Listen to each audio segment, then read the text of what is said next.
1964 عضو المحكمة الدستورية الجزائرية بوضع أهم النقاط وشرح أهم النقاط التي تضمنتها هذه المداخلة للإفادة أكثر. فلتتفضل سيدي مشكور.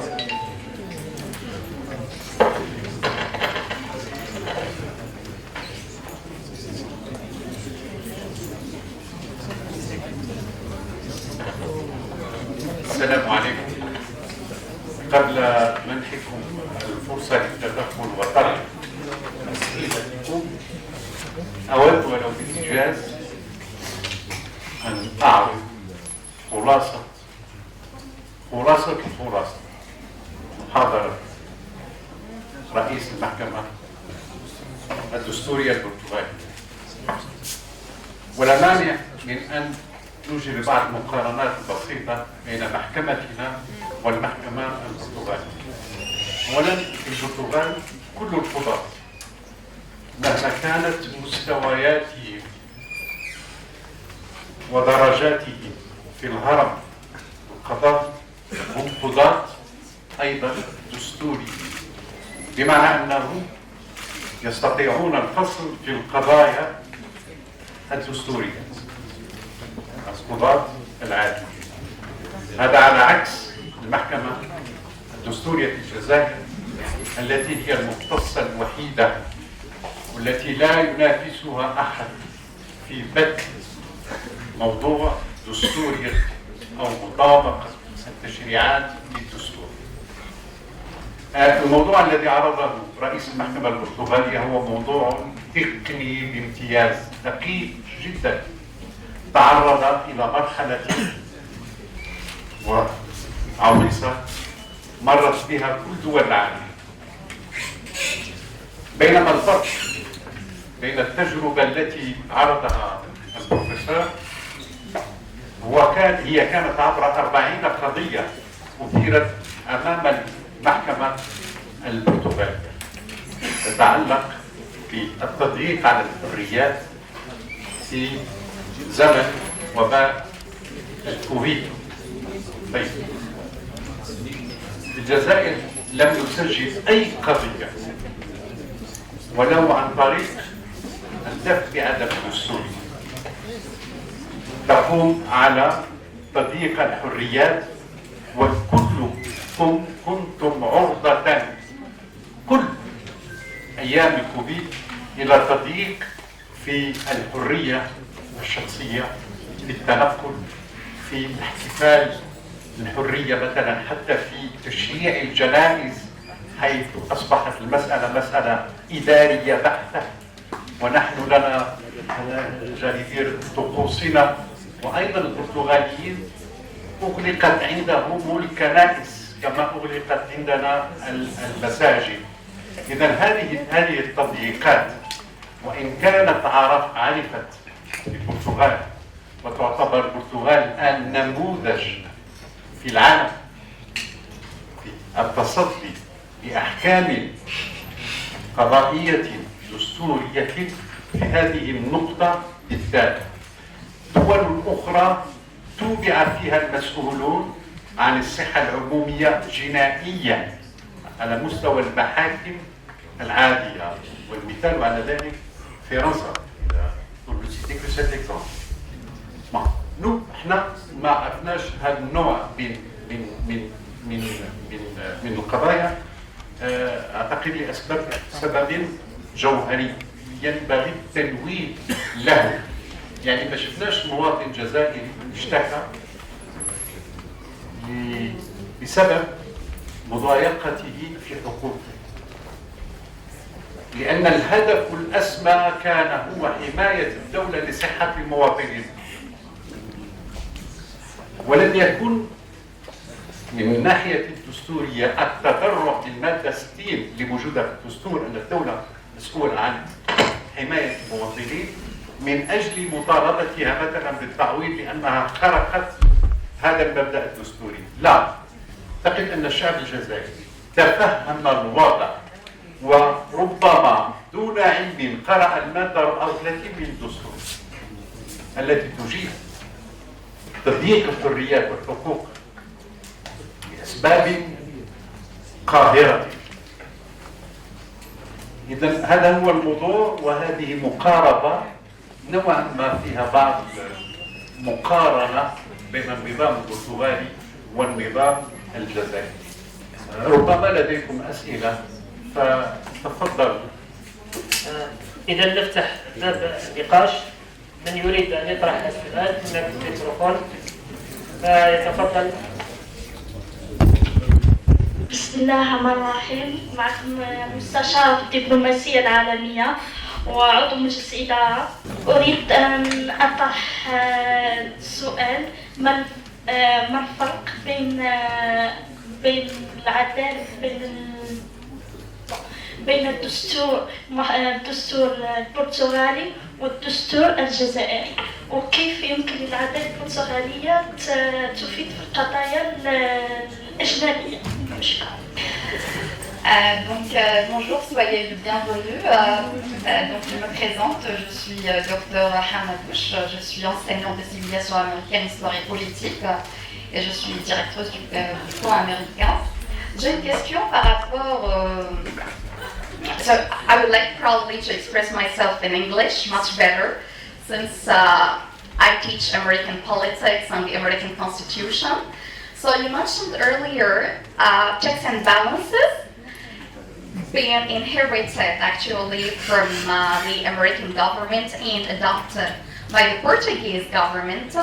And my question is, well, I find first checks and balances as a unique American creation, and since it has been adopted by the Portuguese government, my question is, do you really find that it made the Portuguese government democratic, and did it really decentralize the powers of the Portuguese government? Since the Portuguese president, as I could understand actually, it keeps the right of veto.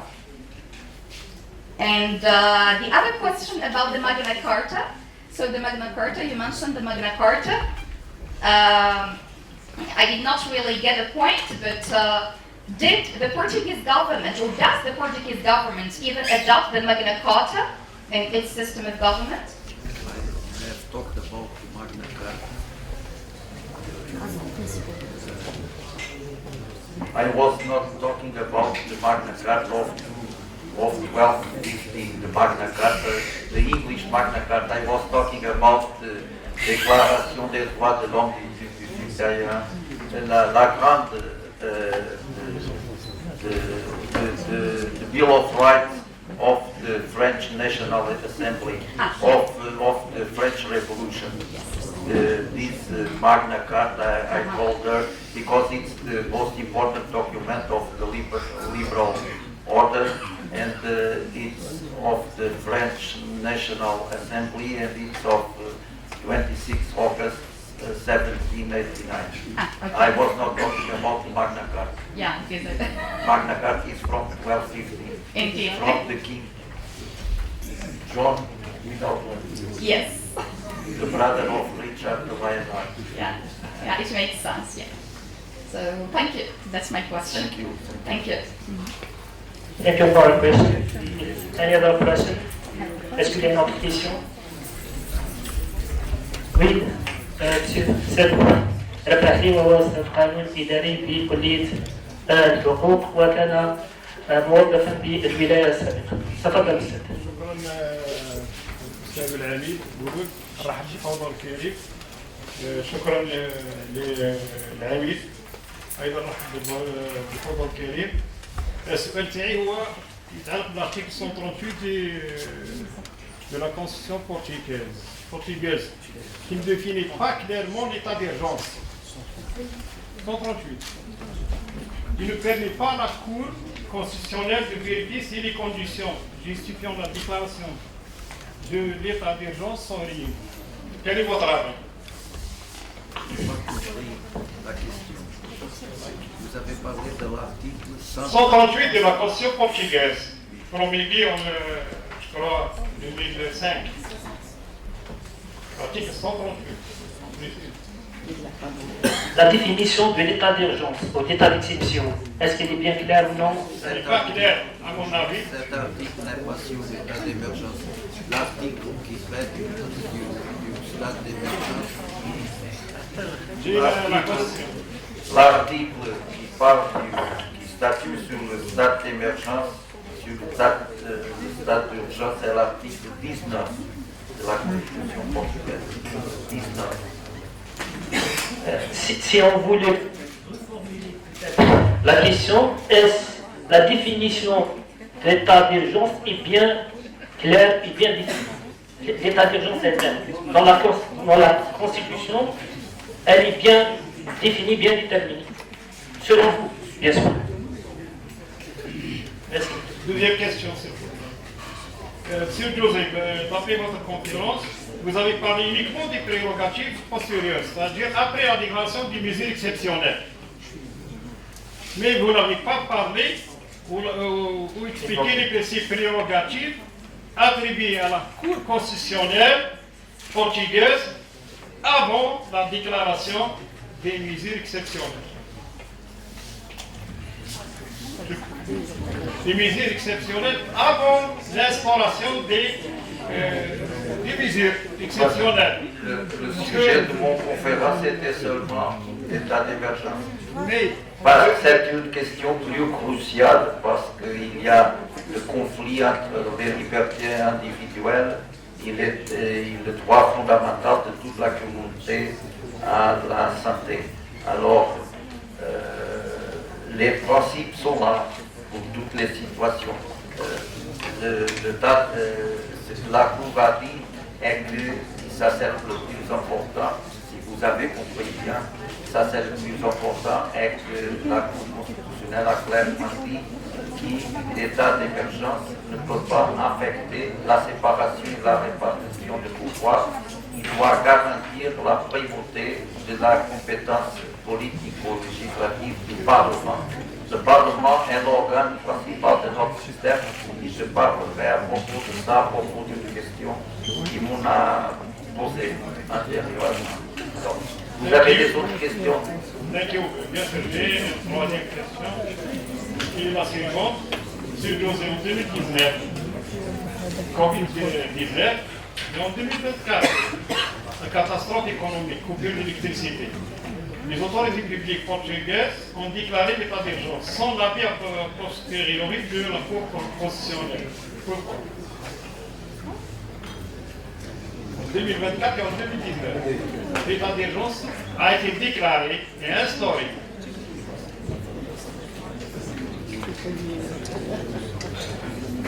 Sans l'avis Vous avez de déjà la fini, transition. vous avez déjà fini vos questions? Vous Oui. avez des autres?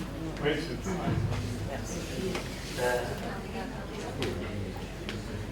On passe à une autre question. تفضل السيد نائب العام لدى المجلس قضاء قسنطينة. حميد على الكلمة. نرحب به معنا في قسنطينة تحت الرعاية السامية لسيد والي الولاية. الحقيقة تواجد تأسيس رئيس المحكمة الدستورية البرتغالية هنا من أجل وضع أسس التعاون بين العدالة الدستورية الجزائرية والعدالة الدستورية في البرتغال. إذا نحن هنايا باش نشوفوا واش هي نقاط الإضافة اللي نقدروا نزيدوها للقانون الدستوري الجزائري. عندي سؤال في العرض اللي قدمه السيد المحترم لفت انتباهي إلى نص قانوني على ما يبدو في القانون البرتغالي يتكلم على أنه لا يمكن حرمان أي شخص من حريته إلا بموجب حكم قضائي. أنا حبيت نفهم الطريقة كيفاه، أنا حبيتها كإضافة لنا هذا الأمر هذا. هل على الإدارة قبل مثلا هذو الناس هذول يجوا من البرازيل، هذه الطائرة البرازيلية هذه، هل الإدارة لازم تبادر إلى رفع دعوة سواء دعوة استعجالية أو دعوة في الموضوع باش نوضعوا الناس هذو تحت الإقامة الجبرية أو تحت الحجر الصحي؟ هل هذا هو الحل طبقا للقانون البرتغالي أم لا؟ شكرا السادة الكرام. شكرا السيد النائب العام.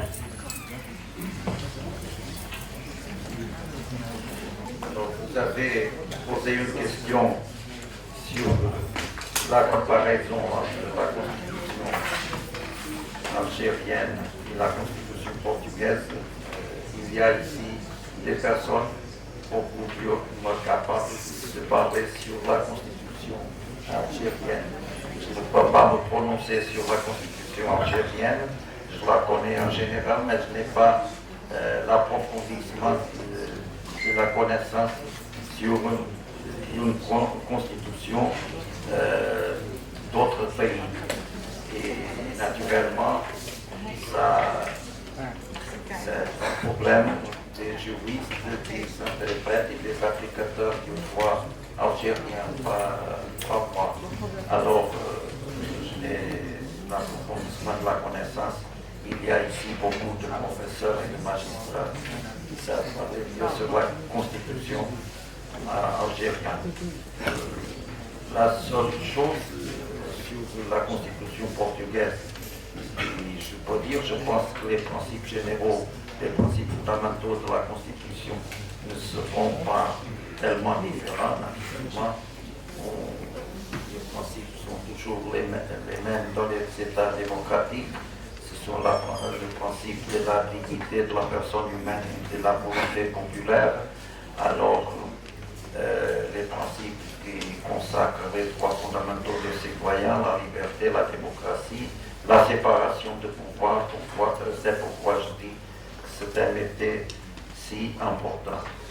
Et alors, tout ce que j'ai dit ici, et en général, à propos de la Constitution portugaise, naturellement, et qui traite aussi des questions qui sont communes à tous nos cours constitutionnels, c'est pour assurer, pour garantir la primauté de la loi fondamentale.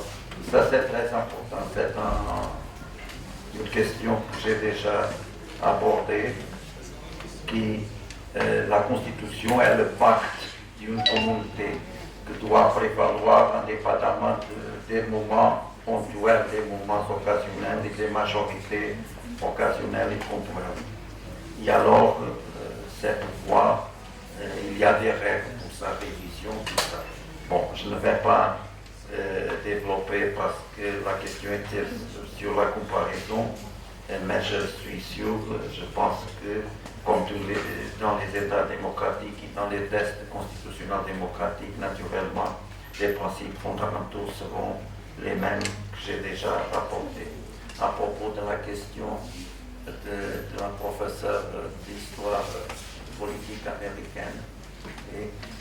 Alors, vous avez parlé de la Constitution américaine, et bon, c'est toujours le même principe. La Constitution américaine est très ancienne, elle a un petit nombre d'articles, mais il y a après beaucoup d'amendements. Mais les principes sont dans ces 7 articles ou quelque chose qui constituent le corps de la Constitution américaine. Et l'idée des pères fondateurs des États-Unis est clairement expressée dans le préambule de cette Constitution, qui ne fait pas partie de la Constitution, mais le préambule dit des choses importantes pour comprendre, pour interpréter, pour appliquer ce qui est la démocratie, le gouvernement des normes juridiques, le gouvernement des lois. Ça, c'est l'important. Ça, c'est l'état de droit. Et ça se reflète dans tous les droits.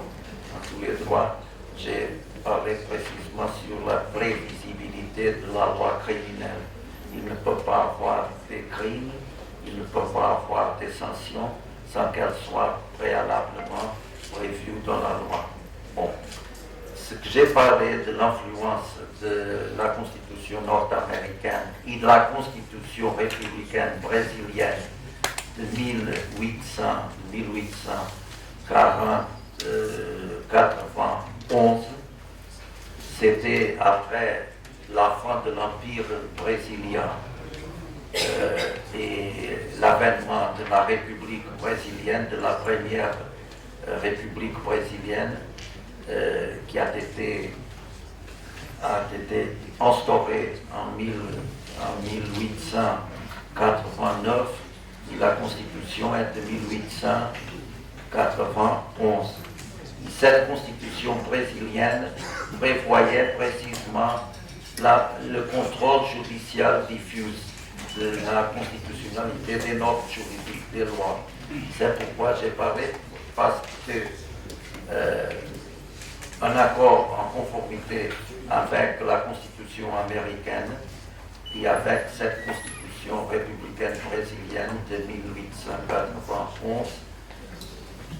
Pour la première fois en Europe, il y a eu une norme constitutionnelle qui a consacré la fiscalisation judiciaire diffuse en Europe. C'était au Portugal. Nous avons ce système depuis 1911 jusqu'à aujourd'hui. Après 1960, après 1982, la Cour constitutionnelle, le contrôle concentré, mais combiné avec la fiscalisation judiciaire diffuse. Et vous avez aussi posé la question du veto. Le système constitutionnel portugais est très différent du système nord-américain. Et ce n'est pas un système présidentialiste, c'est un système qu'on appelle un système semi-présidentiel, mais différent du système français. Le système semi-présidentiel en France, l'organe principal est le président de la République. Au Portugal est le Parlement. Mais c'est un système semi-présidentiel. Nous n'avons pas un système parlementaire.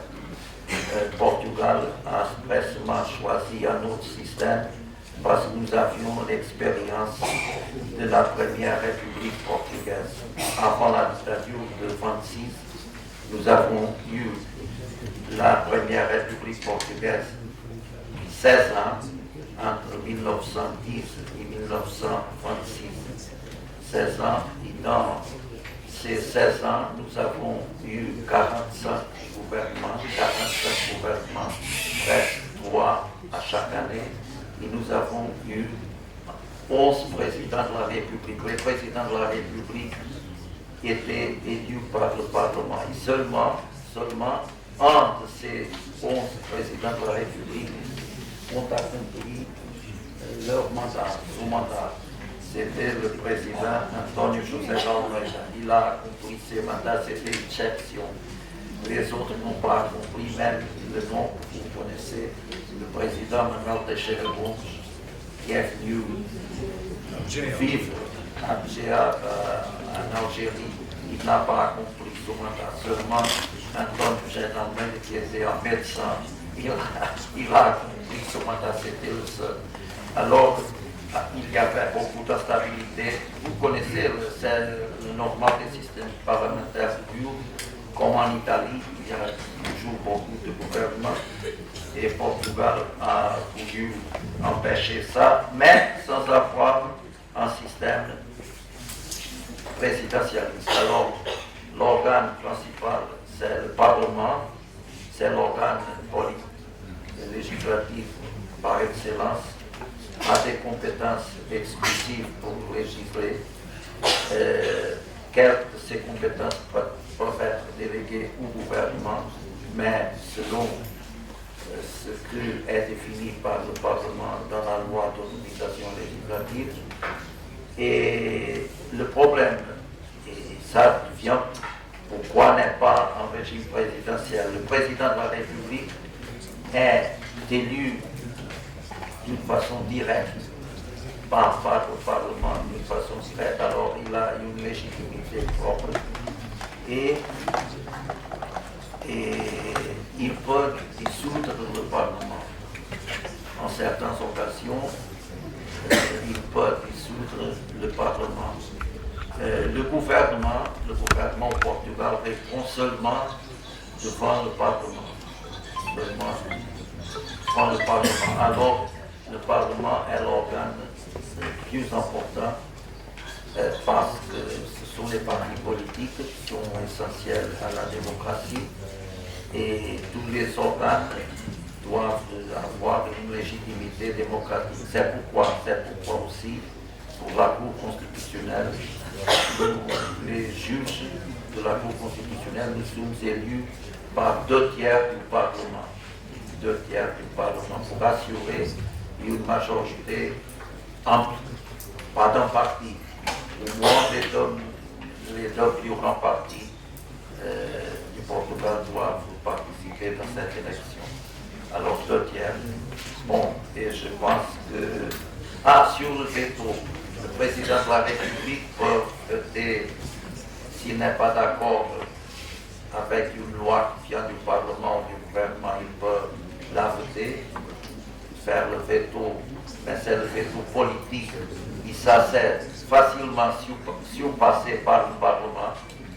Si le président dit « je ne suis pas d'accord avec cette loi par des motifs politiques, je ne suis d'accord avec le contenu de cette loi, je ne suis pas d'accord avec cette loi, alors il donne des raisons politiques, ça s'aide facilement si on passait par le Parlement.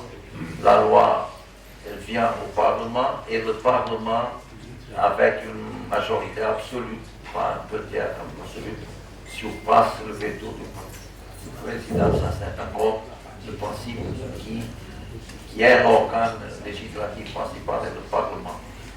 Il y a le veto par inconstitutionnalité. J'ai déjà expliqué, si le président a des doutes, il doit soumettre à la Cour constitutionnelle et demander je peux ou je dois ou non promulguer cette loi parce que j'ai doute sur ça, son inconstitutionnalité. Si la Cour constitutionnelle dit la norme, ça s'est déjà passé. Par exemple, nous avons eu pas beaucoup, parce que comme j'ai dit, le contrôle préventif, ce n'est pas si usuel. Et quand nous avons décidé un contrôle préventif, la Cour pratiquement reste paralysée parce que nous avons un délai très court. Ils sont toujours des problèmes très compliqués, des problèmes de droit pénal, de droit criminel, qui ont un droit à la vie, des droits fondamentaux pour les garanties de droit criminel, etc. Et alors c'est ça, c'est le veto présidentiel, peut-être. Ce n'est pas comme les États-Unis, c'est totalement différent des relations entre le Congrès et le président de la République. Nous avons un système semi-présidentiel, pas comme le français. Oui, on est libre, mais le président de la République est la figure plus importante de la 5e République française, pas au Portugal. Les autres questions, je pense que j'ai déjà éclairé les questions. L'article 138, je n'ai pas parlé, personne n'a parlé de l'article 138 qui n'a rien à voir avec l'état d'urgence. L'état d'urgence, c'est l'article 19. Alors, je pense que j'ai déjà éclairé. Et sur la privation de liberté, le droit fondamental à la liberté dispose de l'article 27. L'article 27, dans son numéro 1, consacre le droit fondamental à la liberté et à la sécurité. Et après ça, les numéros 2 et 3 de cet article statuent sur les seules exceptions. Ça veut dire personne peut être privé de sa liberté avec l'exception d'une décision judiciaire. Alors c'est le principe de la réserve du juge. Seulement un tribunal peut priver quelqu'un de sa liberté, d'une décision judiciaire qui condamne par la pratique d'une infraction punie en loi de sanction de prison ou d'une mesure de sécurité. Et il y a après ça les exceptions à ce principe. Il y a par exemple la détention en flagrant délit. Les autorités administratives peuvent prendre quelqu'un qui commet un délit en flagrant délit, aussi la prison ou la détention préventive qui a un délai normalement de 48 heures pour avoir des indices et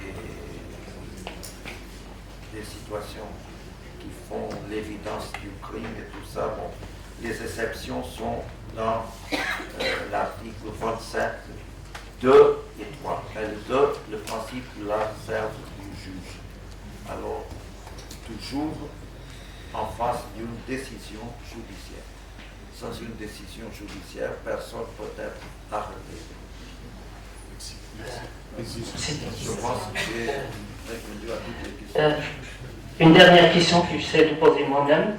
Bien, je ne suis pas publiciste, mais j'essaie de participer à ce débat.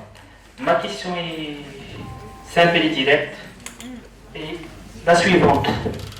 Est-ce le mécanisme de saisir la Cour constitutionnelle et le fonctionnement de celle-ci tel qu'il existe maintenant, pourrait-il faciliter le contrôle de la constitutionnalité des normes et lois en l'état d'exception? Je pense que je l'ai démontré. C'est bien une Comme partie. je l'ai démontré, je pense que les décisions de la Cour constitutionnelle ont été bien adéquates et bien très bien, ils ont assuré ce qui est important d'assurer. La primauté de la loi fondamentale et la garantie, l'assurance des droits, liberté et garantie en toute situation, même en situation d'exception. Merci, monsieur le président de la Cour constitutionnelle portugaise.